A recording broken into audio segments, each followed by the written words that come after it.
কারা যেন বলেছিল আমিনপুর বাজারে আইএসএফ ঝান্ডা লাগাতে দেবে না? তারা কোথায় আছে? তো বাড়িতে। এই তো কয়েকদিন আগে বিধানসভা ভোটের ঠিক কয়েকদিন আগেই এই হাড়োয়া থেকে, এই আমিনপুর থেকে আমাদের ভাইয়েরা যখন ঝান্ডা নিয়ে একটি ডেপুটেশন দিতে এসছিল এই থানাতে, তখন এখানকার গুন্ডা বাহিনী আমাদের মারতে মারতে থানার মধ্যে ঢুকিয়েছিল। আর আজকে আমরা এখানে ঝান্ডা নিয়ে এসেছি, ঝান্ডা নিয়ে আসেনি, আপনাদেরকে খুঁজে পাওয়া যাচ্ছে না, কিন্তু আইএসএফ রাস্তায় দিনের পর দিন বেড়ে চলেছে। আমরা বলেছিলাম আমরা ছোট গাছ, যত কাটবে দিনের পর দিন বাড়বো, কিন্তু মরবো না। আর আপনারা ঘাস ফুল, যখন নিড়িয়ে পারবো না পোড়া মেরে দেব পুরো গোড়া থেকে শেষ। আজকে বাংলায় সেটাই করে দেখিয়েছে বাংলার মানুষ। আজকে ধিক্কার জানাতে হচ্ছে নিজের প্রতি। কোন বাংলায় বাস করছি আমরা, কোন দেশে বাস করছি আমরা? এই তো কিছুক্ষণ আগে, আজকে ভোর 7টার সময় দিল্লির বুকে অনশন করছিলেন আমাদের বিখ্যাত এক সায়েন্টিস্ট। তিনি দীর্ঘ 21 দিন ধরে তিনি অনশনে আছেন। মানুষের রাইট আছে, সংবিধান তার ন্যায্য অধিকার দিচ্ছে, তিনি সঠিকভাবে তার পাওনা বুঝে নেওয়ার জন্য তিনি আন্দোলন করতেই পারেন। তিনি 21 দিন ধরে যখন অনশন আছে, সেই অনশন মঞ্চ থেকে মাত্র 2.5 কিলোমিটার দূরে আপনার দিল্লির বড় বড় নেতারা বসে থাকে। একবারও সেখানে যাওয়ার কথা মনে পড়লো না। আর যখন শিক্ষামন্ত্রী, এই অপদস্থ শিক্ষামন্ত্রীর জন্য ভারতবর্ষের সব থেকে বড় একটি পরীক্ষা, মেডিকেল পরীক্ষার মতো পরীক্ষার প্রশ্ন চুরি হয়ে গেল, তার নিজে যখন তিনি তার পদ থেকে অবসরণ হচ্ছে না, তিনি অনশনে বসেছেন। আর তার জোর করে এই চিটিংবাজ, এই ছাত্রা দিল্লি পুলিশকে দিয়ে অনশন ভাঙানোর জন্য দিল্লি হসপিটালে তাকে ভর্তি করা হচ্ছে। এই সেই ভারতবর্ষ।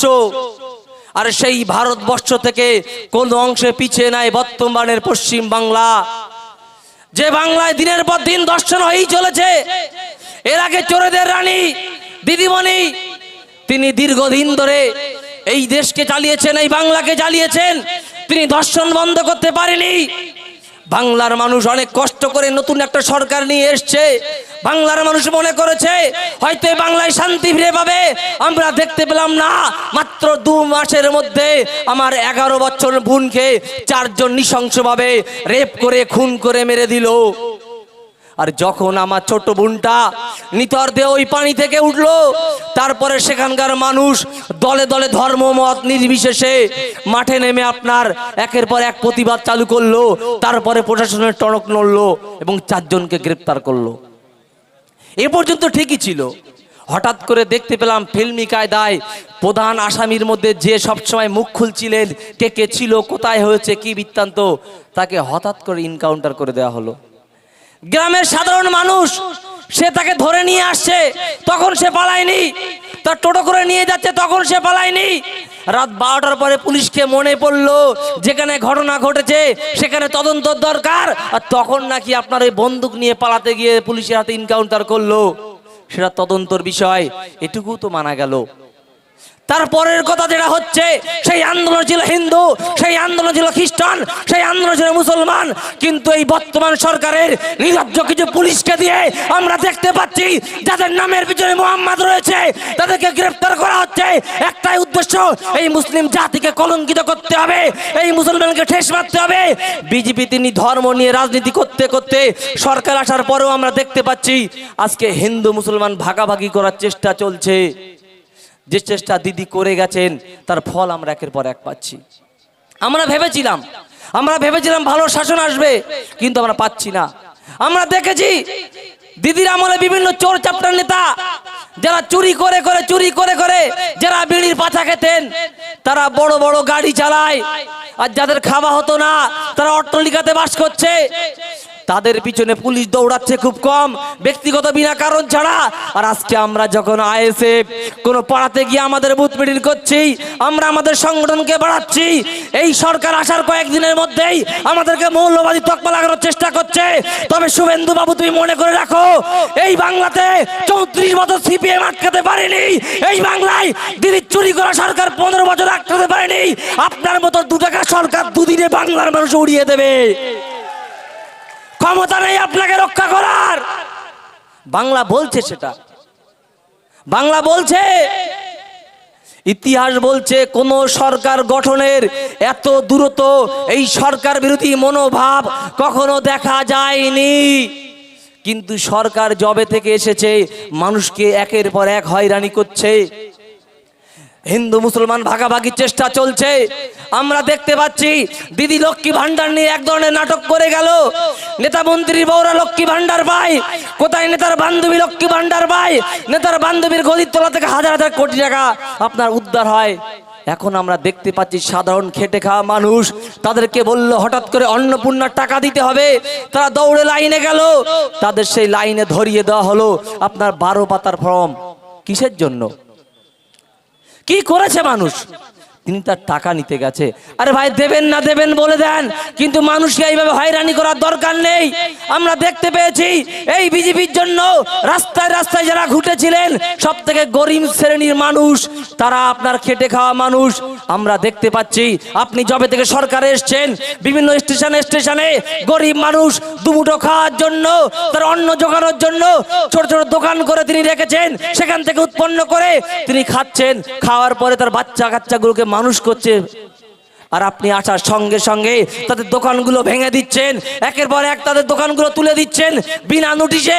কলকাতা হাইকোর্ট বারবার বলছে, তারপরেও আপনি শুনছেন না, আপনি গাছজোয়ারি দেখাচ্ছেন, আপনি দেখাচ্ছেন নেতাগিরি।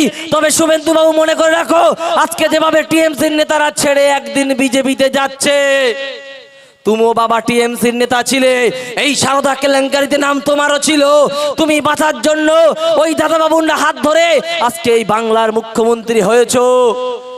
কাল যখন তোমার সরকার থাকবে না, যখন এদের নেই, এরা তোমার কাছে যাচ্ছে, সাদরে গ্রহণ করছে, আমরা আইএসএফ কিন্তু তোমাকে গ্রহণ করব না, করব না, করব না। এই জনগণের সঙ্গে অপব্যবহার করলে জনগণের মাঝখানে আপনাকে ছেড়ে দেওয়া হবে, যেভাবে আমরা করছি। কি করেছে মানুষ? একের পর এক দুর্নীতি। সরকার তো কয়েকদিন আগে এসছে, আপনারা আমাদের সাধারণ খেটে খাওয়া মানুষকে নিয়ে খেলা করেছেন। আমরা দেখতে পাচ্ছি এর আগের সরকার যেভাবে একের পর এক দুর্নীতির সঙ্গে যুক্ত হয়েছিল, বর্তমান সরকার দুর্নীতির সঙ্গে এখনো যুক্ত আমরা দেখতে পাইনি। তবে এখন থেকে তলে তলে খবর পাচ্ছি বিভিন্ন মণ্ডল সভাপতিদের সভাপতিতে ভাগের গন্ডগোলে থানায় গিয়ে মেটাতে হচ্ছে। আর হঠাৎ করে দেখতে পাচ্ছি যাদের গায়ে তো উর্দি ছিল পুলিশ বাবু, আগে কথা বলতো একরকম, এখন কথা আরো টেনাস টেনাস করে বেরোচ্ছে। এখন গেলে একটু কলার উঁচু করে বিজেপির সরকার না। তাদেরকে একটা কথা বলে রাখতে চাই, আপনার চাকরিটা কারো বাবার টাকায় তো ভাই নয়, আপনার মাইনেটা আপনার বাবার সম্পত্তি বিক্রি করার টাকা নয়, আপনার মাইনে আসে আমাদের সম্পত্তির টাকা, ট্যাক্সের টাকা থেকে।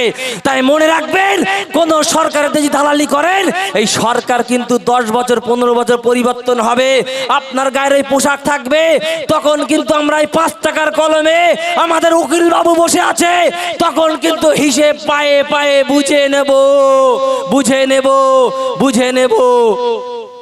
পাপ নিজের বাপকেও ছাড়ে না, এ কথা মনে রাখবেন। হঠাৎ করে দেখতে পাচ্ছি বিজেপির আবার নেতাদের নতুন করে চুলকুনি উঠেছে। যেখানে কৃষি জমি, যেখানে বড় বড় কোনো কোম্পানি খোলা যায় না, যেখানে আপনার এয়ারপোর্ট করা যায় না, তার জন্য ভাঙড়বাসীকে সঙ্গে নিয়ে প্রতিবাদ গড়ে তুলেছিল। আর সেই প্রতিবাদের কণ্ঠ যখন বিধানসভায় বলেছে, তার জন্য ভাঙড়ে যখন এয়ারপোর্টটা ছড়িয়ে নেওয়া হয়েছে, কল্যাণীতে ধুধু ময়দান পড়ে আছে, সেখানে চলে গেছে। কিছু বিজেপির নেতা নেত্রী দেখতে চুলকে চুলকে লোককে খোঁচাচ্ছে, আর নওশাদ ভাইয়ের বিরুদ্ধে আপনার প্রতিবাদ লাভছে। তবে একটা কথা মনে রেখো, এই বাংলার দিদি বলেছিল আইএসএফ কে বাংলা থেকে মুছে দেবে।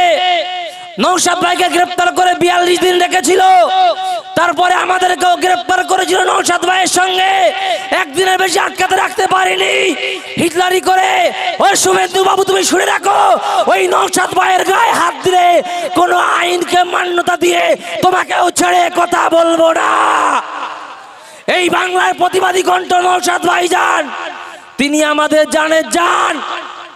আর এই বাঘকে আটকাতে গেলে আইনি মাধ্যমে পারেন তো আটকান, না গণতান্ত্রিক পদ্ধতিতে ভোট করে আটকান, কিন্তু পুলিশ প্রশাসন দিয়ে যদি মিথ্যে কেস দিয়ে আটকানোর চেষ্টা করেন, এই বাংলার জনগণ কিন্তু চোখে চোখ রেখে নওশাদ ভাইকে বার করে নিয়ে রাস্তায় রেখে আন্দোলনে নামবে।